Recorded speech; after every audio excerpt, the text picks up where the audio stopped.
Off the southern coast of Japan lies Nagashima, a small volcanic island that remains uninhabited.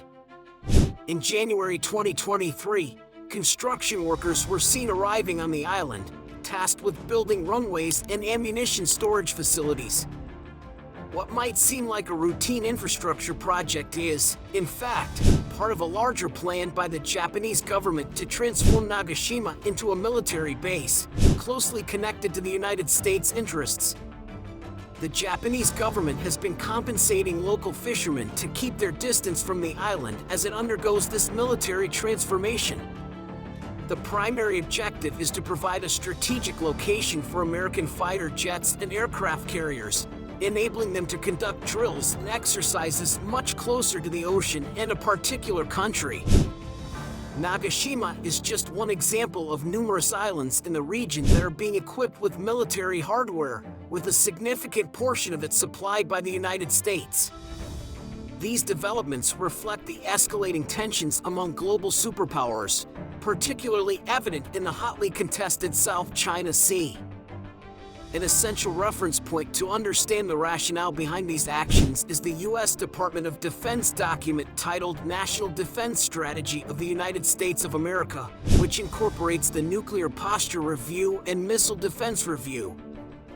This document likely outlines the strategic objectives and long-term plans guiding the involvement of the United States in this militarization effort.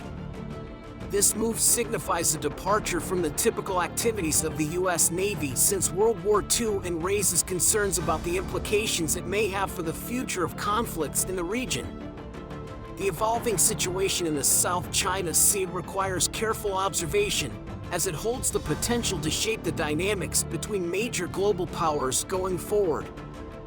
It's essentially a quadrennial report released by the U.S. military, providing insights into their activities and priorities. This year's report is exceptionally comprehensive, with a significant focus on China. The document highlights concerns related to China's potential threats to the sovereignty of other nations, especially when it comes to direct issues involving China. According to the Department of Defense, DoD, China is regarded as the most significant strategic competitor for the foreseeable future. The Pentagon's reasoning is based on China's aggressive behavior towards its neighboring countries, attempting to reshape the regional and international order to suit its authoritarian ideology. This is a cause for concern because the United States, with substantial military spending, has been instrumental in establishing the global order, including trade, political systems, and participation criteria.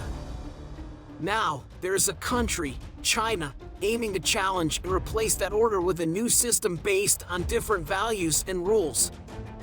What worries the U.S. military is China's rapid military modernization and expansion. The growth of China's military is remarkably swift, comparable to deploying an entirely new British Navy every 4 years. Taiwan holds immense significance for the United States, further intensifying the complexities in the U.S.-China relationship. These factors combined make China the sole country with both the intent and the power to genuinely challenge the US-led global order, attempting to rewrite global rules and norms. This is a role that the US has been comfortable holding for the past 70 years. So, this is why the United States views China as its most significant strategic competitor for the coming decades, and they have formulated a plan to address this challenge. First and foremost, the U.S. military already maintains a substantial presence in the Asian region. Presently, there are approximately 8,000 troops stationed in Guam, over 100 bases in Japan housing around 21,000 American troops on the mainland, and an additional 24,000 stationed on the Japanese island of Okinawa. Moving to South Korea, there are 22,000 U.S. troops stationed there. Furthermore, the U.S. Navy operates from a port in Singapore.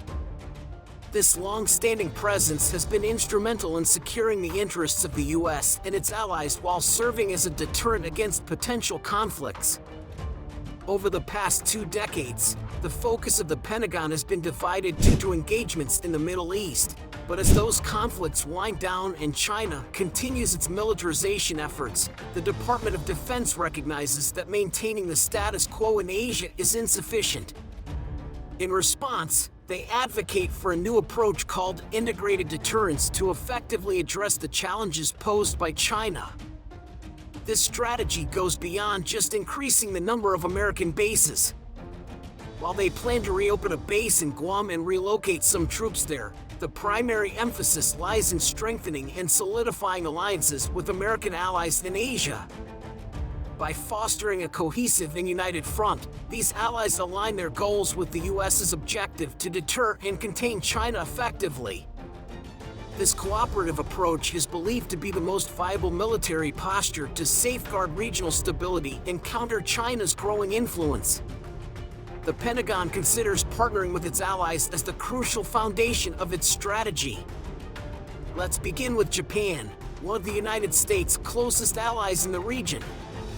Japan holds deep concerns regarding the growing power of China, especially its formidable navy and its ambitions to control Taiwan. However, it is essential not to overlook the fact that Japan encompasses much more than what meets the eye. Japan's territory extends further southward, comprising a chain of islands that gracefully curves to Taiwan's vicinity. All these islands are under Japanese sovereignty. Notably, Japan's national defense strategy bears a striking resemblance to the strategy recently released by the Pentagon. Both countries share a sense of apprehension about China's actions and stand prepared to act in unity to deter any aggressive moves by China in the region. The cooperation begins with the island we mentioned earlier, Nagashima, which now houses a new military base and airstrip jointly utilized by the Japanese and US militaries. Furthermore, Japan has established military bases in other strategic locations and is currently reinforcing these locations with additional long-range missiles and electronic warfare units. These military installations are designed to disrupt and deny communication signals in times of need. In the southernmost islands, Japan is also bolstering its capabilities with more long-range missiles, which could potentially be employed to counter Chinese naval vessels and aircraft. By fostering a strong alliance with Japan and other allied nations, the Pentagon aims to strengthen its regional presence and create a formidable deterrent against any potential aggression from China. Japan has deployed nearly 600 troops on Ishigaki, and they are also fortifying the militarized island of Yonaguni, which is the closest to Taiwan.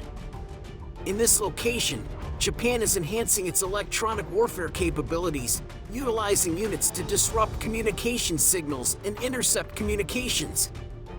Given its proximity to China, Japan is bolstering its military presence on these islands, indicating its preparedness to respond if necessary.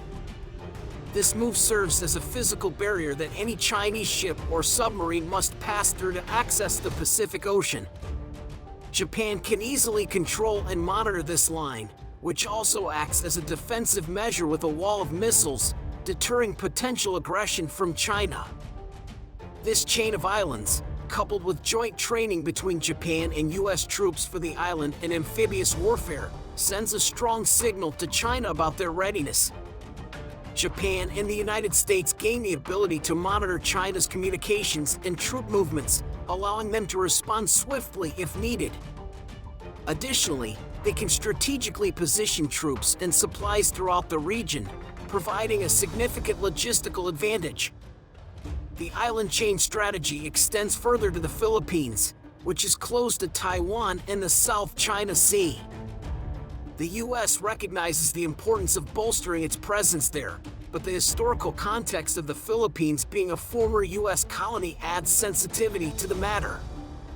After gaining independence, the Philippines experienced a continued military presence by the US until the 1990s. Unfortunately, a more assertive China emerged as a significant threat to the Philippines. The issue revolves around a historical demarcation line, consisting of 9 dashes, drawn by a Chinese official in 1948 on a map. Ironically, this strategy aimed at deterring conflict could inadvertently provoke the very conflict it seeks to prevent. The situation is exceedingly complex, and the stakes are incredibly high. And that's a wrap, folks. If you enjoyed this video and want to see more, don't forget to hit that subscribe button right now. By subscribing, you'll never miss out on our latest content, and you'll become part of our amazing community.